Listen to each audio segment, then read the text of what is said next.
Ya, selamat sore semua. Assalamualaikum warahmatullahi wabarakatuh.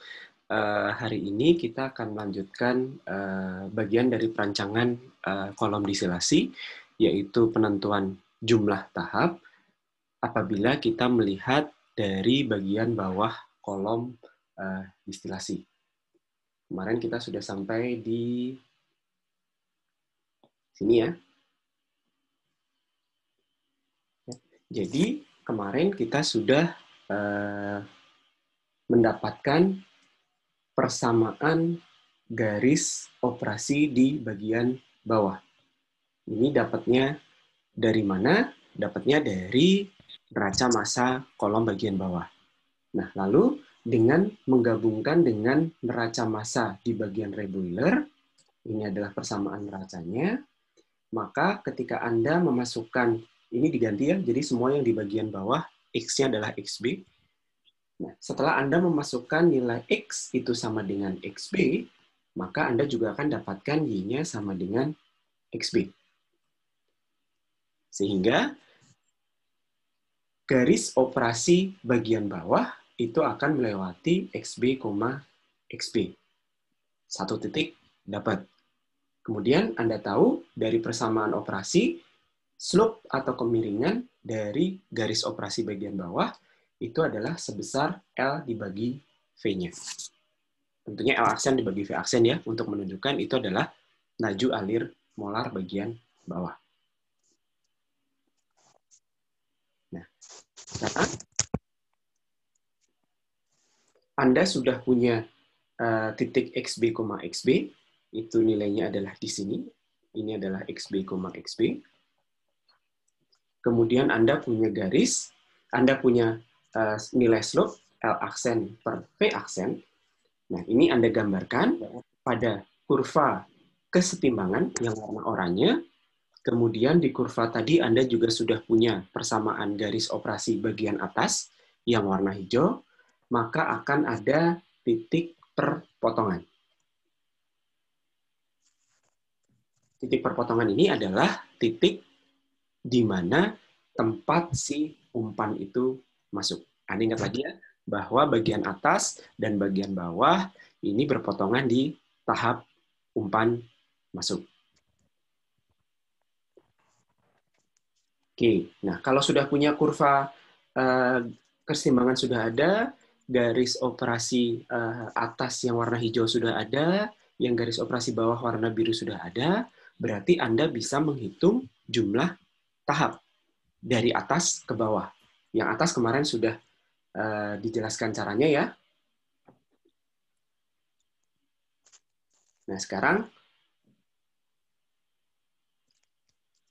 oke, gambar ini menunjukkan bahwa kenapa laju alir di bagian atas dan bawah berbeda. Ini nanti kita akan bahas di slide yang selanjutnya sebetulnya. Jadi kondisi umpan ketika masuk, kan umpan itu bisa cair saja, atau uap saja, atau campuran. Nah, sekarang, seandainya Anda punya umpan yang bentuknya campuran, ya nanti bagian umpan yang berbentuk uap, ini akan ikut ngalir bersama uap, yang berbentuk cair akan ikut ngalir bersama cairan. Hingga nanti yang ke atas, di bagian atas, ini akan sama dengan ini. Ya, uap yang ngalir ke atas, di bagian atas itu adalah laju alir uap di bagian bawah ditambah fraksi uap dari umpan. Sebaliknya, laju alir cairan yang mengalir di bagian bawah itu akan sama dengan laju alir cairan yang di bagian atas ditambah fraksi cair dari umpan. Oke, yang ini Anda ingat lagi dihubungkan dengan persamaan garis operasi. Slope-nya L per V yang di bawah. Yang ini dihubungkan dengan persamaan garis operasi yang atas, slope-nya juga L per V yang di bagian atas. Nah, sekarang kalau garis operasinya sudah punya, kurva kesetimbangannya sudah ada, kemudian perpotongannya Anda sudah bisa tentukan di mana, Anda tinggal bikin anak tangga. Ya, sama seperti yang di kurva bagian atas. Mulainya dari mana? Mulainya dari XD. Masih ingat ya? XD, XD. Itu ada di sini. Bikin anak tangga, motong kurva kesetimbangan, yang garis horizontalnya itu motong kurva kesetimbangan, garis kesetimbangan yang garis oranye, garis vertikalnya ini motong garis operasi. Nah, di atas berarti motong garis yang hijau. 1, 2, 3, 4. Nah, ketika ada garis horizontal yang ini kan kalau ke bawah, ini sudah kena garis hijau dan biru ya. Jadi setelah melewati titik masuknya umpan, ini adalah ZF. Ya. Setelah melewati titik masuknya umpan, anak tangganya, kaki vertikalnya Anda potongkan ke garis yang bawah, yaitu garis biru. Garis operasi bagian bawah. Terus gimana? Bikin anak tangga lagi. Horizontal ke kurva kesetimbangan, vertikal ke garis bawah. Garis operasi bawah yang warna biru, terus sampai garis vertikal, garis horizontalnya itu melampaui titik XB.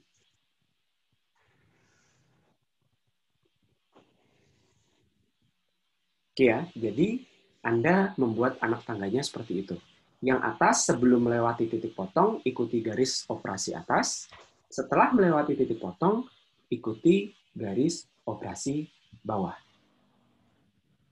Sehingga dengan gambar ini, Anda bisa lihat bahwa kira-kira dengan adanya kurva kesetimbangan dan 2 garis operasi ini, Anda mendapatkan 8 anak tangga atau 8 tahap.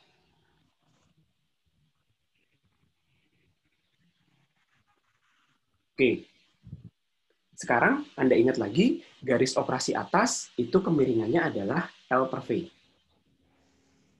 Nah ini karena susah dicari, biasanya dikorelasikan dengan parameter reflux, yaitu L per D. Berapa banyak yang dimasukkan ke dalam kolom dibandingkan berapa banyak yang diambil di disilat. Nah, sama. Di bagian bawah, slope-nya, slope garis, itu adalah L aksen per P aksen. Ini juga susah ditentukan. Berapa laju alir uap? Oh iya. Tolong mic-nya dimatikan ya. Udah deket sih, lewat sana. Apa? Kelawat. Awat nanti. Iya bener ya? Hai Kal. Oke. Jadi, untuk kurva bagian bawah, L per V itu secara umum atau secara teknis itu juga susah ditentukan. Anda susah mendapatkan nilai berapa sih laju alir uap di bagian bawah, berapa laju alir cairan di bagian bawah. Nah, karena L dan V itu susah ditentukan, maka kalau berharap hanya dari garis operasi yang dibuat dengan cara seperti ini Anda tidak bisa membuat garis operasinya. Ya, jadi kalau Anda tidak punya nilai ini, berarti kan garis operasi bawah Anda tidak bisa gambar. Kalau Anda tidak bisa menggambar garis operasi yang bagian bawah, berarti nanti titik potongnya juga tidak ketemu. Nah, caranya bagaimana? Harus ada cara lain. Nah, cara lainnya adalah dengan membuat persamaan bantuan yang nantinya bisa menentukan di mana titik potong dari kedua garis ini, yaitu mencari kondisi umpannya. Oke, sampai sini dulu ada pertanyaan? Karena dengan mencari posisi atau kondisi umpan, Anda mendapatkan titik potongnya.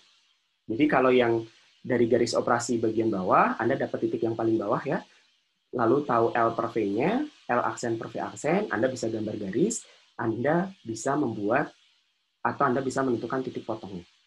Nah, sekarang dibalik. Karena L per V-nya tidak bisa ditentukan, L aksen per V aksennya tidak bisa ditentukan, Anda tidak bisa menggambar kurva garisnya, maka dibalik. Sekarang di, kurva kurva operasi bagian bawah, kurva garis operasi bagian atas, ini dia memiliki titik potong dengan garis operasi di bagian bawah itu di mana.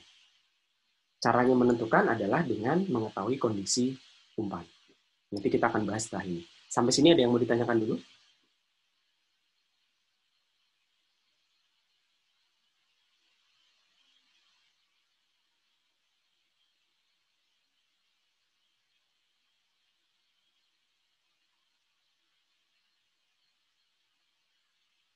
Cukup jelas ya? Kalau cukup jelas, kita masuk ke bagian selanjutnya.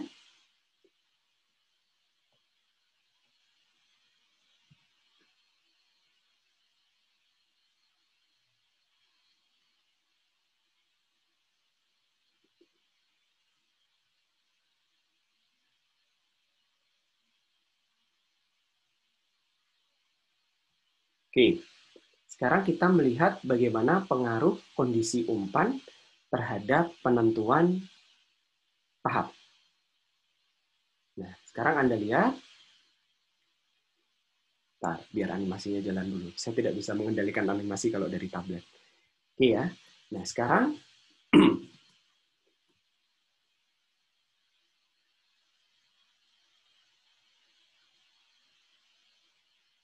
oke. Anda punya umpan. Umpan ini tadi ya campuran uap cair misalnya. Sehingga ada umpan yang berfasa cair dengan laju alir LF.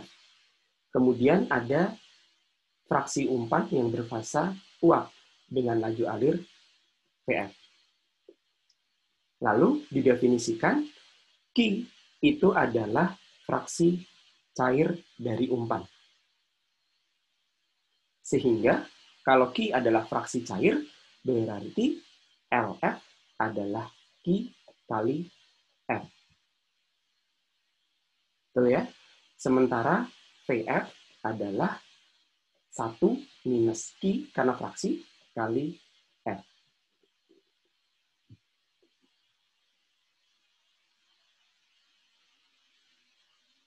Oke, jadi nanti di sini ini kan ada VF, ada LF.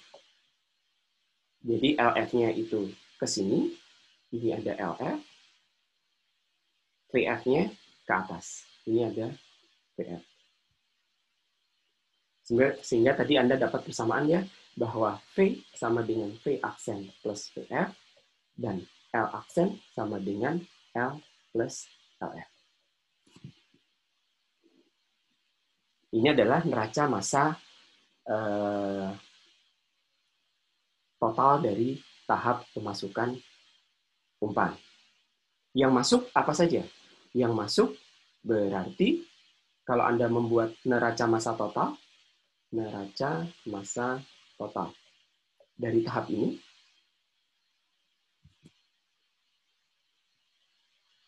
neraca massa totalnya adalah yang masuk apa saja? V aksen plus L ya akan sama dengan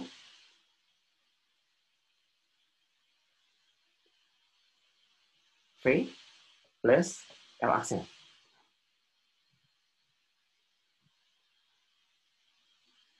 Betul ya? Kemudian Anda juga bisa menyusun neraca energi dengan mengetahui berapa nilai energi dalam atau entalpi dari tiap-tiap aliran. Jadi di sini HF itu adalah entalpi molar dari aliran umpan, kemudian HV dan HV aksen itu adalah entalpi. Entalpi molar itu berarti entalpi per molar zatnya ya. Jadi di sini ada HV, di sini ada HV aksen, di sini ada HL, dan di sini ada HL aksen.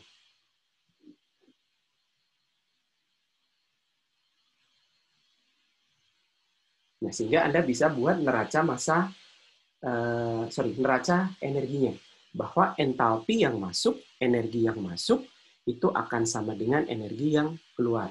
Jadi masing-masing laju alir dikalikan entalpi per molar masing-masing, itu akan sama dengan, akan konstan.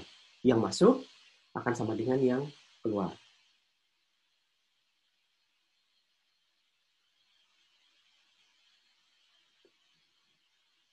Persamanya seperti ini.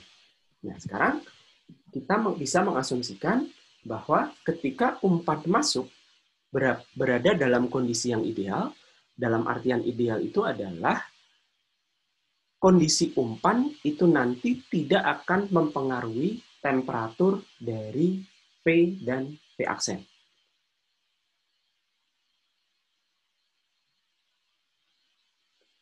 Sehingga karena temperaturnya tidak terpengaruh, maka entalpi dari V dan V aksen itu sama. Demikian juga untuk yang cairan, entalpi dari cairan yang L dengan yang L aksen itu sama.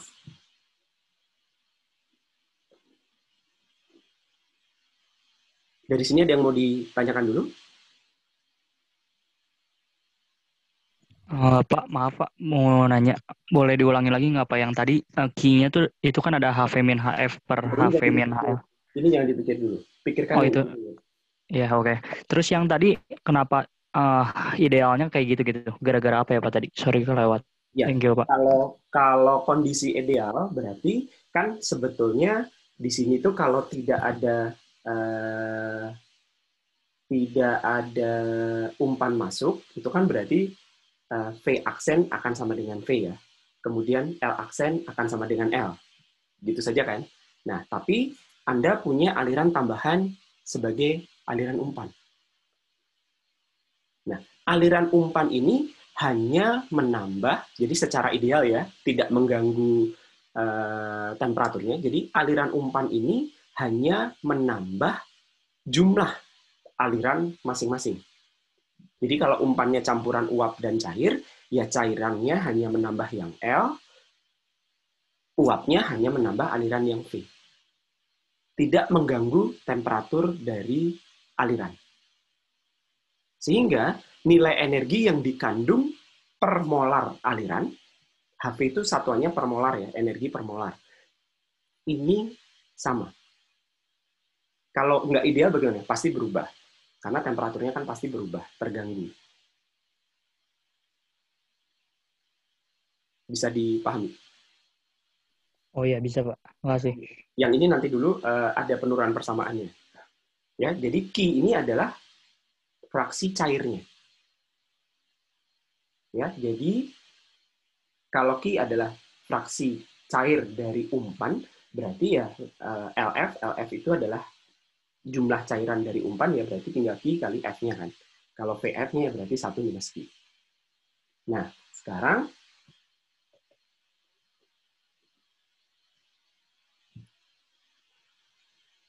ya dengan gambar seperti ini, Anda punya neraca total.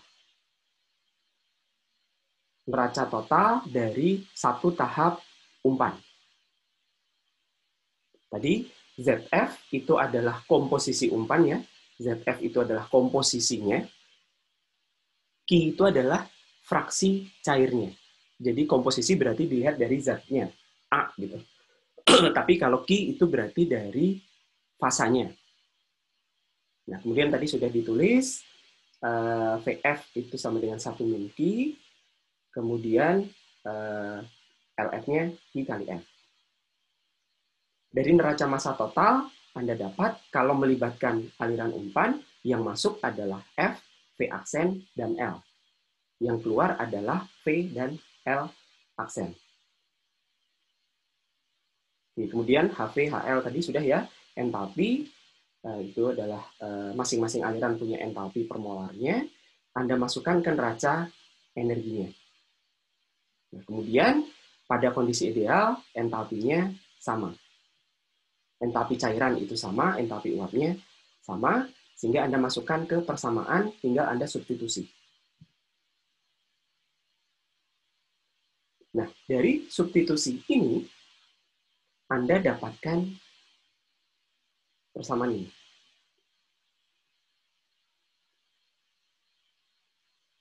Jadi ini dari yang ini. Nanti silakan coba turunkan ya di bolak-balik. Ini tinggal manipulasi simbol saja. Nanti Anda dapatkan bahwa Q yang tadinya menyatakan fraksi cair, L aksen dikurangi L kan LF ya. Masih ingat? Dibagi F berarti totalnya itu adalah fraksi cair. Ini akan sama dengan ini.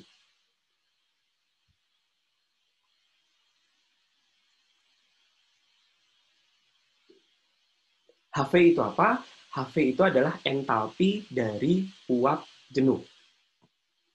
Ya, HV itu adalah entalpi dari uap, entalpi molar ya, molar dari uap jenuh. HL adalah entalpi molar cairan jenuh. HF adalah entalpi molar dari umpan. Jadi sebetulnya fraksi cair dari si umpan, ya, Q tadi, ya, seberapa banyak umpan relatif, seberapa banyak cairan di dalam umpan relatif keseluruhan jumlah umpan, itu nanti akan menentukan seberapa energi yang diperlukan untuk menguapkan umpan tadi. Betul kan ya?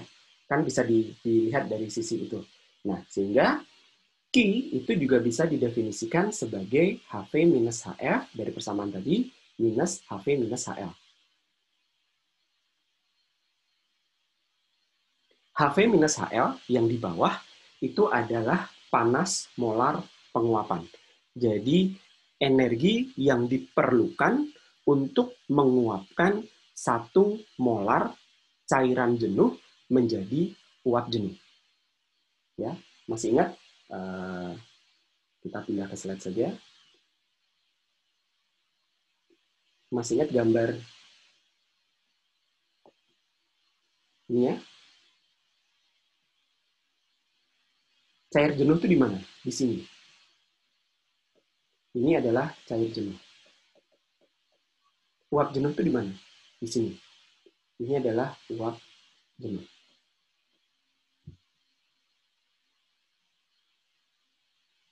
Oke. Nah, sekarang kalau HV minus HL penyebutnya itu adalah panas atau energi yang diperlukan untuk menguapkan cair jenuh ini dari bawah mentok sampai sini, atas. Entalpi molar, panas molar, per molar. Berarti tergantung jumlah laju alir molar dari si bahan. Sementara yang di atas, kan Anda punya campuran uap cair di umpan. Campuran uap cair itu letaknya di tengah-tengah. Makin banyak cairannya, letaknya di mana? Makin ke atas atau makin ke bawah? Ingat lagi.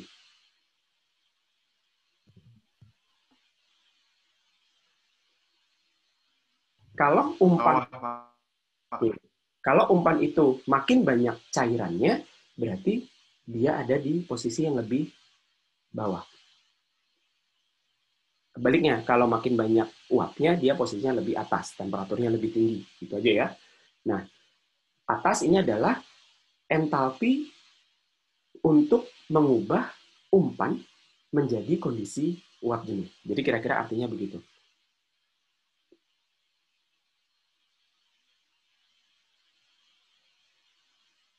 Bisa dipahami sampai di sini? Jadi yang ini kenapa sama dengan yang ini? Itu dari neraca energi yang Anda manipulasi. Jadi diturunkan, disubstitusi, terus nanti dibuat tadi. Jadi ketemu bahwa fraksi cair itu akan sama dengan ini. Tentunya dengan asumsi yang ideal tadi ya. Oke, sampai sini ada yang mau ditanyakan dulu? Selamat siang Pak, izin bertanya. Yang agak keras suaranya. NM total di slide ini tuh harusnya ada F plus V aksen plus L ya Pak, bukan V aksen plus L saja ya. Gimana? Yang di slide ini ada tulisan NM total, tanda panah, ke kanan itu berarti itu harusnya tambah F ya Pak? Oh iya, betul. Yang tadi F-nya belum dimasukkan. Ini tambah F. Oh, baik Pak, terima kasih. Terima kasih koreksinya.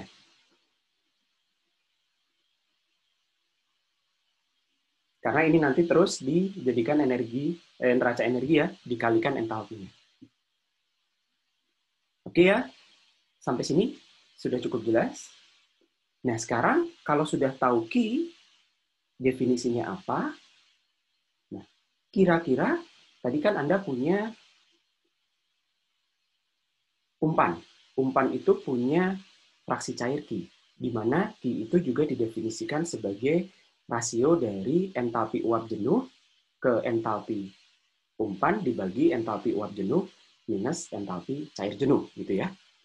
Nah, sekarang kan tadi ya, kondisi umpan itu bisa di sini, bisa di sini, bisa tepat di sini, bisa tepat di sini, atau di antaranya.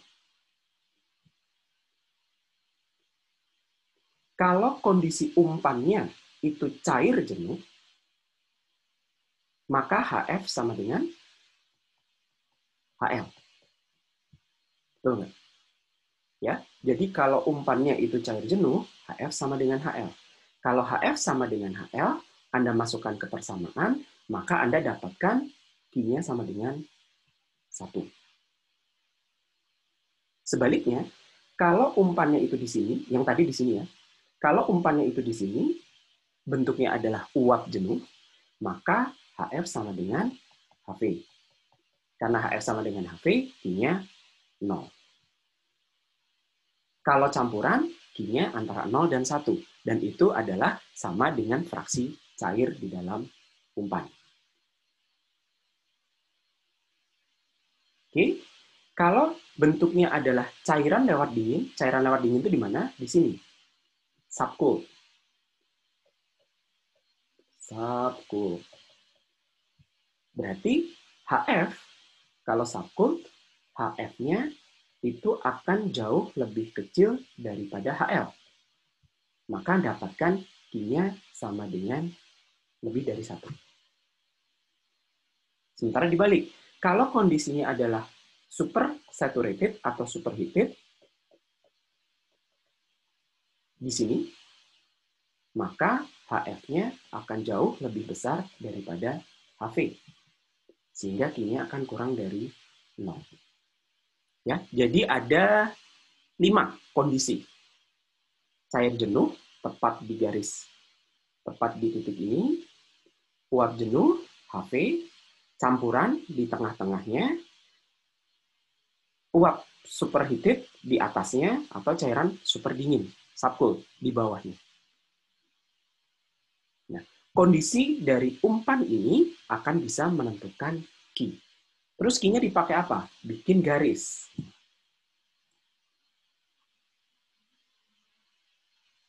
Oke.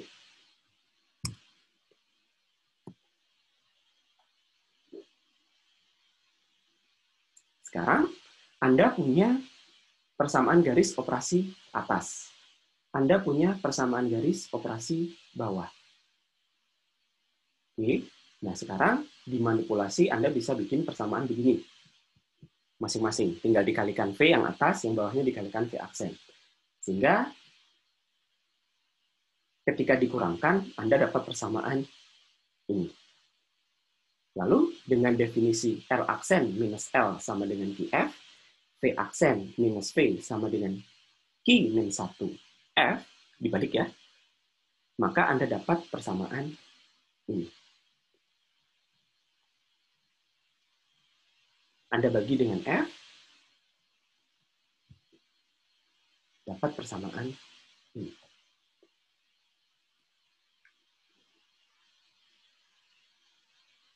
Nah, persamaan Y bla bla bla sebagai fungsi Q, X, dan ZF ini adalah persamaan garis yang menunjukkan tempat kedudukan titik potong dari si kedua garis tadi. Ini yang disebut dengan key line. Oke. Cara membuatnya bagaimana? Cara menentukan keyline adalah tarik ZF, ZF, ya. Kenapa ZF, ZF? Kalau X-nya itu Anda anggap sebagai ZF, maka Y-nya akan sama dengan ZF.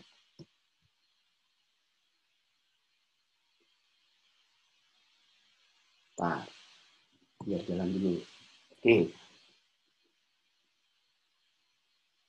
Oke, jadi titiknya ada di sini, ZF, ZF. Lalu Anda punya slope, Q per Q min 1. Ya, jadi Anda tinggal buat garis tergantung kondisi umpan, tergantung Q dari umpan, Anda bisa membuat garis dari titik ZF, ZF dengan slope Q per Q min 1. Nah, sekarang kalau umpannya itu cair jenuh, Q-nya sama dengan 1. Kalau Q-nya sama dengan 1, Q per Q min 1 tidak terhingga. Bisa digambar nggak? Garis dengan kemiringan tidak terhingga.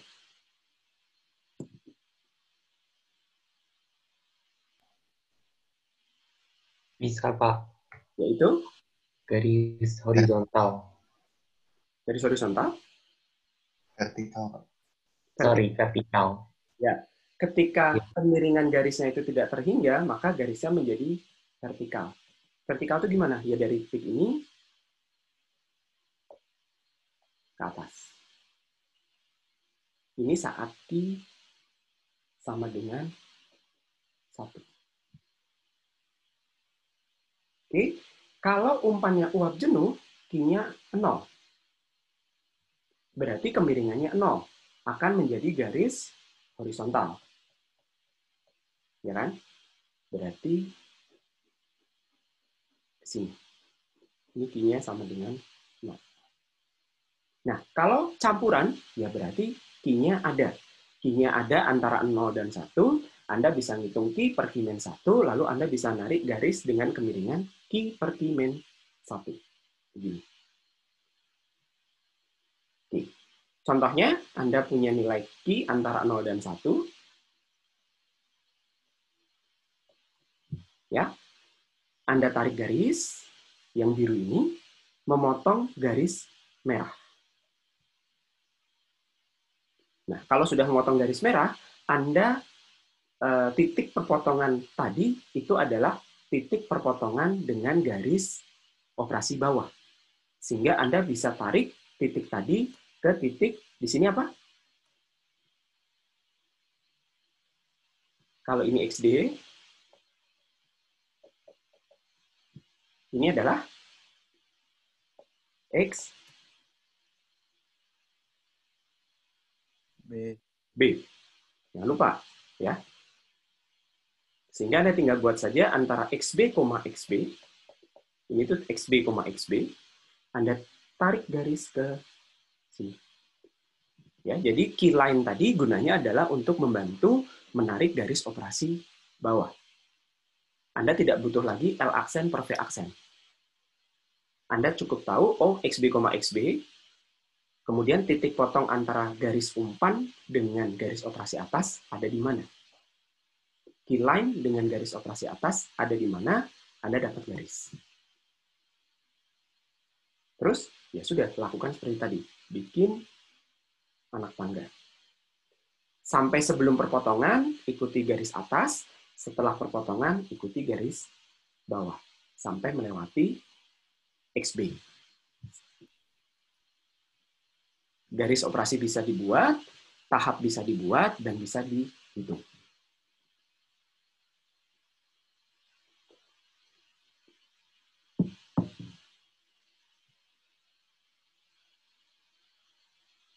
Ada pertanyaan dulu sampai di sini?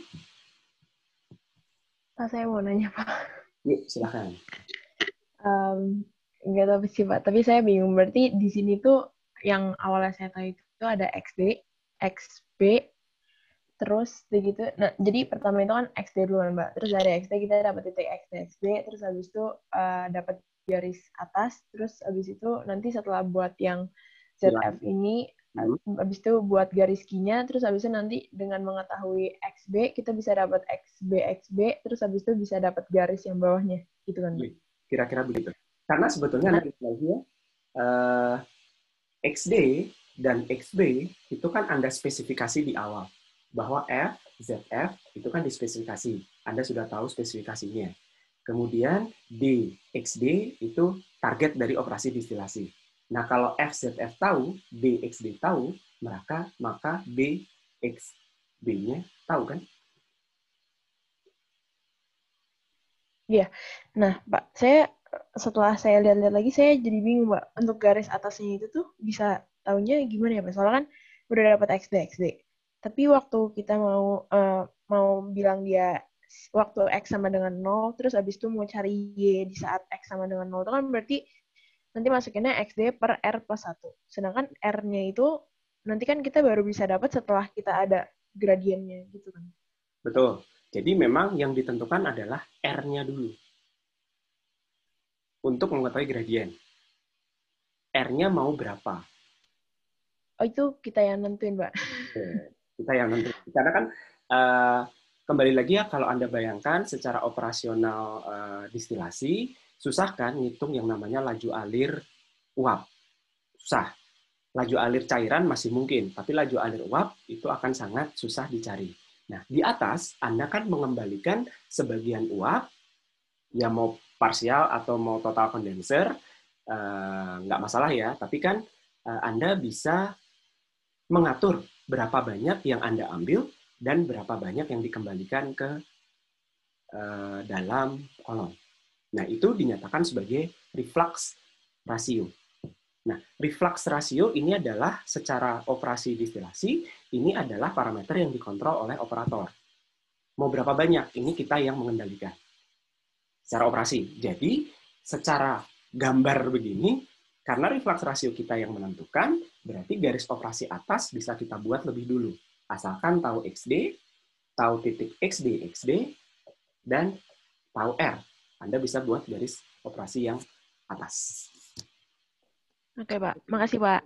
Oke. Ada lagi yang mau ditanyakan? Pak, saya mau nanya. Tadi itu berarti kan kita dalam buat si grafik ini tuh kita butuh yang garis atas kan. Nah, garis atas tuh tahu dari gradiennya dari yang reflux rasio itu. Betul. Untuk nentuin si reflux rasionya ada ketentuannya nggak, Pak? Harus berapa-berapa? Ada. Nanti kita bahas setelah ini. Sabar. Oh, oke, Pak. Makasih, Pak. Oke. Nah, sekarang ada lagi yang mau ditanyakan terkait ini sebelum kita bahas terkait reflux rasio? Pak, saya mau tanya, Pak. Yuk. Kan tadi yang garis operasi atas tuh bisa dari XD, XD sama pas X-nya sama dengan 0 kan, Pak? Kenapa nggak yang garis operasi bawah kayak gitu juga, Pak? XB, XB sama pas X-nya sama dengan 0. XB, XB kan sudah di sini ya. Terus kalau X-nya sama dengan 0, gimana maksudnya?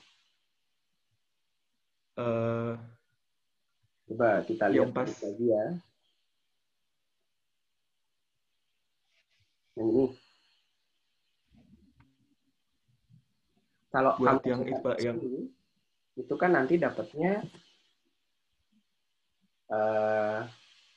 Y-nya juga XB. Nah, tapi kalau X-nya 0, Y-nya kan nggak ada udah. Garis operasi bawah itu berhenti di XB. Bottom.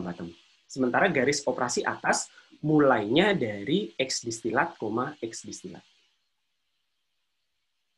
Ya, jadi cuman berhentinya garis operasi atas akan berhenti di perpotongan garis atau tempat umpan berada. Jadi sebetulnya cuma berhenti di sini. Dari sini ke sini itu sebetulnya nggak ada. Tapi kita bisa membuat garis bantuan dengan mencari X-nya sama dengan 0. Baru dapat ini interceptnya. Apa? Gitu. R plus 1 ya. Kalau yang garis operasi bawah, nggak bisa dibikin garis bantuan juga, Pak? Pas X-nya sama dengan 0 juga gitu, Pak? Tidak ada titik ketika ininya. Kalau ini Anda naikkan ke atas sampai mutung sumbu X sama dengan 1 gitu misalnya. enggak, Pak. Yang garis operasi bawah, Ya, pas X sama dengan 0 ya kan berarti pas intercept ke Y-nya gitu, Pak, ke bawah. Nggak boleh kayak gitu, Pak, garis bantuannya. intercept kan Anda tetap butuh L aksen per V aksen ya?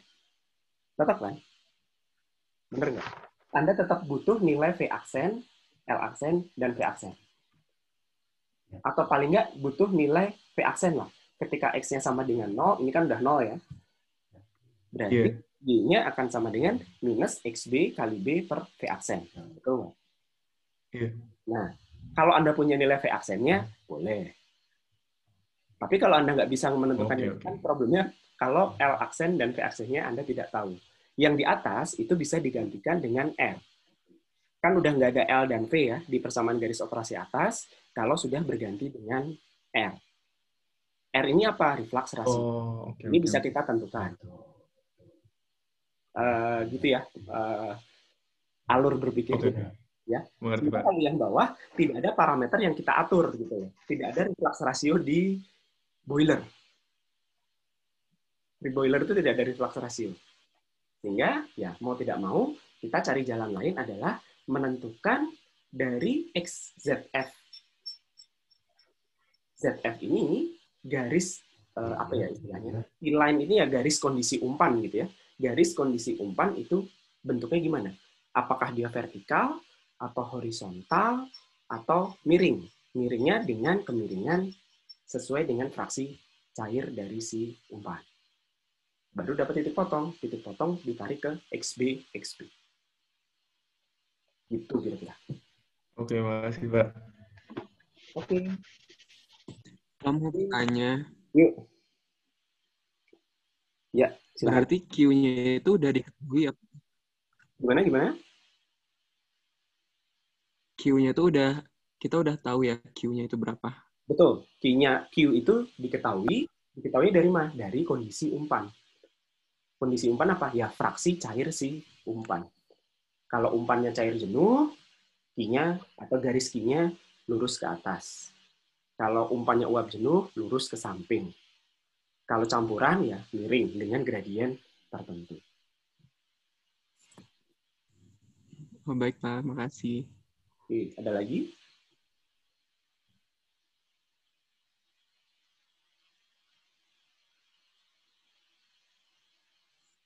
Oke, kalau tidak ada, saya coba buka slide yang berikutnya. Sebentar ya.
Oke, sudah terlihat ya? Nah, Anda masih ingat lagi perbandingan reflux itu adalah R itu adalah L per D. Ini akan menentukan kemiringan garis operasi, seperti yang tadi ditanya oleh teman Anda. Jadi dari XD, Anda akan bisa menarik garis operasi atas dengan mencari intercept, yaitu XD per R plus 1. Jadi saat X-nya sama dengan 0, maka intercept-nya adalah XD per R plus 1. Nah, sekarang R tadi apa? L per D. Kalau Anda ambil distilat lebih banyak, atau cairannya itu yang dikembalikan lebih sedikit, itu maka R-nya akan turun. Ya, kalau L lebih kecil daripada D-nya, jadi lebih dikurangi, D-nya lebih banyak diambil, maka I-nya akan R-nya turun, I-nya naik. Sementara dibalik, kalau R-nya dinaikkan itu berarti L-nya dinaikkan. Maka intercept-nya akan turun. Dari gambar bisa dipahami ya. Nah, sekarang kita coba bandingkan. Anda punya campuran ZF-nya 0,4, XD-nya 0,9, XB-nya 0,1. Nah, sehingga dari kondisi ini, kalau Anda menentukan, reflux rasio L per D-nya itu 2, maka Anda dapatkan intercept-nya itu di 0,3 di sini. Oke, kemudian dihitung jumlah tahap, jadi tahap atas saja ya, ini dihitung jumlah tahap, kemudian dari ini key-line-nya di sini ya, berarti garis operasi biru itu memotong key-line, lalu Anda bisa membuat garis operasi bawah yang hijau, lalu Anda buat tahap. Ternyata tahapnya sekitar 4,2. 1, 2, 3, 4,2. Nah, sementara kalau R-nya dinaikkan 8, Anda akan dapatkan, ini gambar yang sebelumnya ini berarti. Nah, saya agak tidak bisa mengatur animasinya di sini.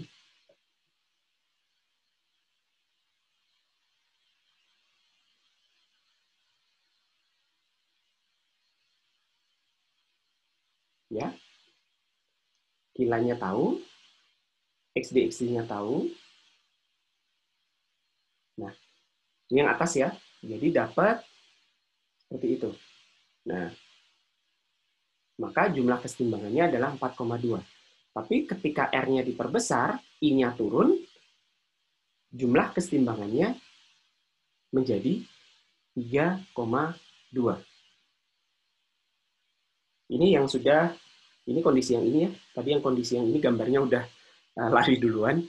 Oke. Nah, di sini Anda lihat bahwa ketika R naik itu kalau cairan yang Anda kembalikan itu lebih banyak, maka jumlah tahap kesetimbangannya turun.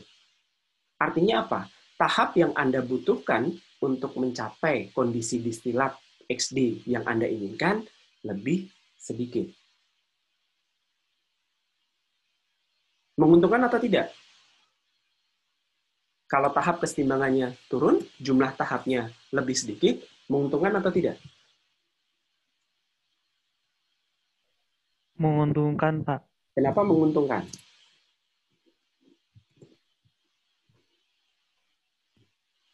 Karena ya. Gimana? Karena mungkin dari segi biayanya juga kan dengan banyaknya tahap, berarti biayanya juga harus nambah ya Pak ya untuk setiap tahapnya.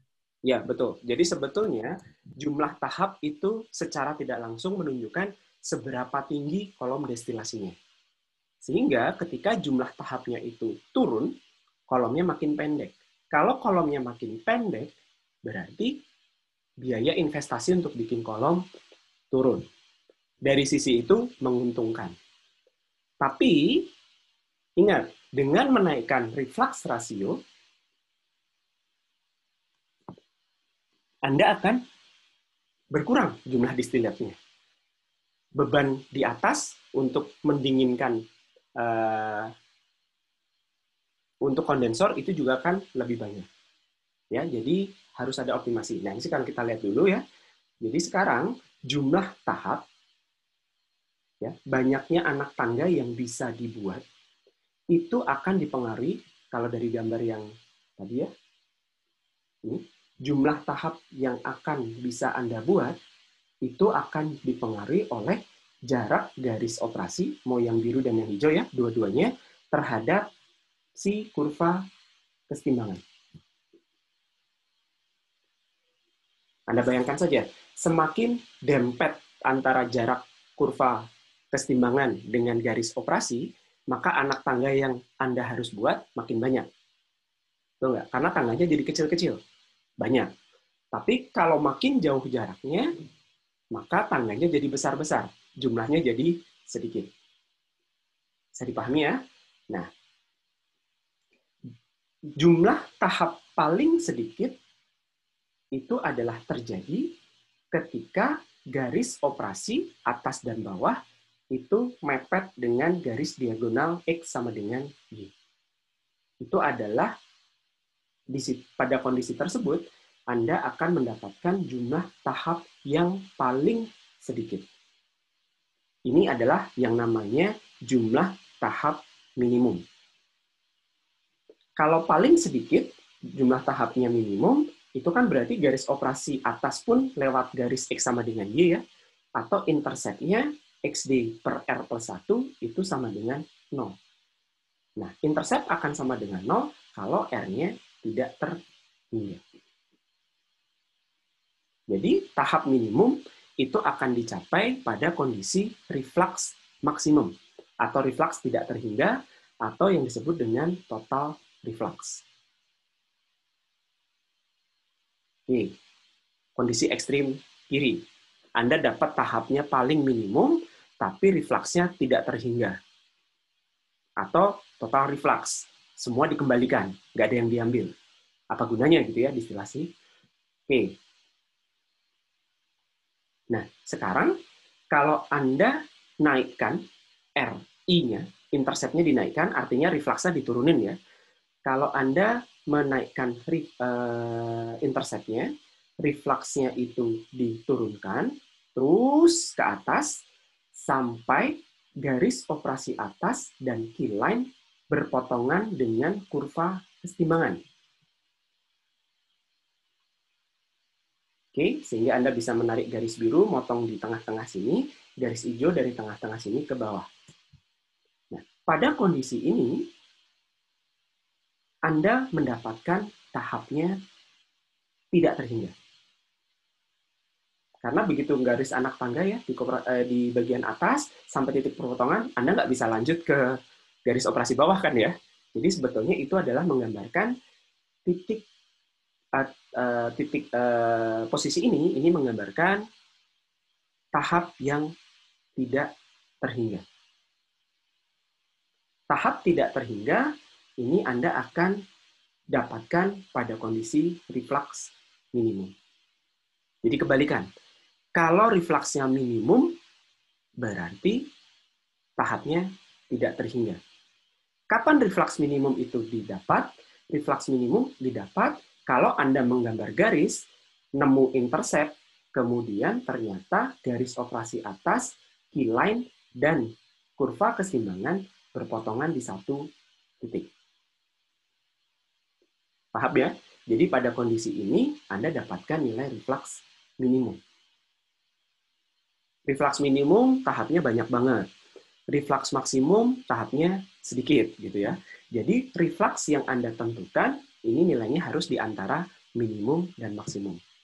Pada reflux tidak terhingga Anda dapat tahap minimum, pada reflux minimum Anda dapat tahap yang tidak terhingga.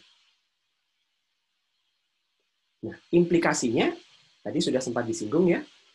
Kalau refluxnya itu besar, tahapannya akan turun.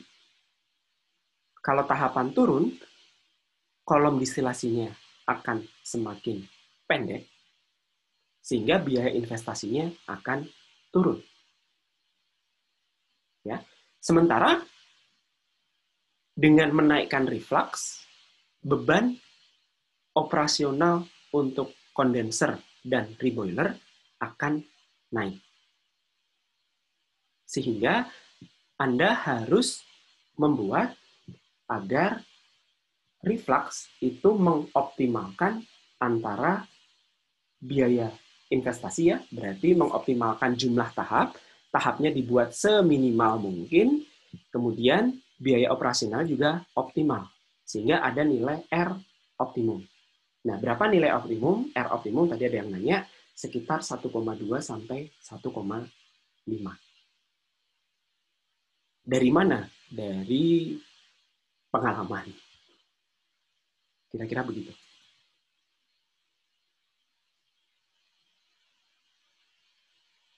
Sudah selesai. Ada yang mau ditanyakan? Pak, maaf izin bertanya, kenapa nilai N itu bisa desimal ya, Pak?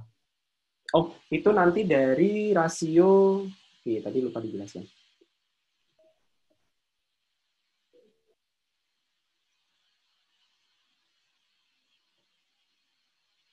Mana tadi ya gambar yang enak dilihat. Oke.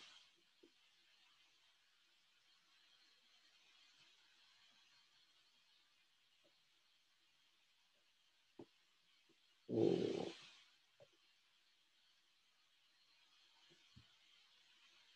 Nah, sekarang Anda lihat ya, ini kan anak tangga yang besarnya 1, 2, 3. Oke ya, seharusnya Anda membuat satu anak tangga lagi 4 gitu kan. Nah, ini yang kasus yang bawah. Nah, kalau 4, XB-nya itu di sini. Sementara Anda butuhnya XB-nya hanya di sini kan. Jadi, koma 2 ini adalah rasio panjang ini terhadap panjang ini. Ini adalah tahap kesetimbangan, jadi boleh dalam desimal. Paham ya? Baik, Pak. Oh, berarti N di sini tuh bukan jumlah tahap bagian bawah ya, Pak, tapi semuanya ya. Kan soalnya kemarin perjanjiannya M itu untuk atas, N itu untuk bawah ya. Enggak, N itu jumlah tahap total. N atas ditambah N bawah. Berarti N atas ya 1, 2, nggak sampai 2 ya. Jadi sampai sini ngikutin garis yang hijau, baru nanti 3, ikutin garis hijau, 4. Nah, harusnya kalau full 4, tapi kan XB-nya akan di bawah XB yang diinginkan. Jadi untuk sampai mencapai XB yang diinginkan saja, berarti hitung saja rasio panjangnya. Mau rasio panjang horizontal boleh, panjang vertikal juga boleh. Oh, baik, Ya, sama. Pak mau nanya. Ya. Ini lanjutan dari yang Jonathan tadi, kalau misalnya tahap kesetimbangannya itu desimal gitu, berarti artinya di kolom distilasinya gimana ya Pak, yang komanya itu Pak? Kalau nanti, ini kan tahap kesetimbangan ya, tahap kesetimbangan ini istilah lainnya adalah tahap teoritis. Jadi untuk mencapai XB dan XD sesuai harapan Anda yang sudah ditentukan di awal, tahap teoritisnya ada berapa? Tahap teoritis itu masih dalam angka desimal. Nah, untuk menormalkan atau untuk menyesuaikan yang namanya teoritis itu kan nggak pernah ada ya. Tahap keseimbangan itu tahap ideal, tahap teoritis. Nah, untuk menyesuaikan dengan kondisi nyata, nanti kita akan belajar yang namanya efisiensi tahap. Sehingga nanti harus ada dibagi lagi dengan efisiensinya, sehingga tahap nyatanya itu pasti lebih besar daripada tahap teoritisnya. Tahap nyatanya itu harus dibulatkan ke angka apa sih istilahnya, bilangan bulat. Ya, kalau katakanlah efisiensi tahap, nanti ada perhitungannya caranya di perkuliahan berikutnya kita bahas. Katakanlah efisiensi tahapnya 0,8, ya berarti 3,2 dibagi 0,8. Ketemunya berapa, bulatkan ke atas. Itu menjadi tahap nyata. Oke Pak, terima kasih Pak. Oke. Oke, sudah hampir jam 3. Sebelum ditutup, jangan lupa absen. Kemudian Pak Udin ada di sini? Ada, Pak. Ya. Terkait latihan besok, mungkin bisa dijelaskan dulu atau sudah diumumkan? Oh iya, sebenarnya sudah saya umumkan di Google Classroom ya. Apa namanya, ada kurva di situ. Jadi silahkan di print nanti untuk latihan ya. Harapannya besok di kuliah besok masing-masing sudah pegang print-printan kertas kurvanya. Perlu itu saja Pak Wawan. Ya mungkin barangkali 2 atau 3 lah gitu ya. Oke. Baik, itu saja ya. Jadi besok kita akan latihan, kemudian entah ada tugas atau entah ada kuis, terserah Pak Udin ya. Terima kasih. Selamat sore. Assalamualaikum warahmatullahi wabarakatuh. Waalaikumsalam warahmatullahi wabarakatuh.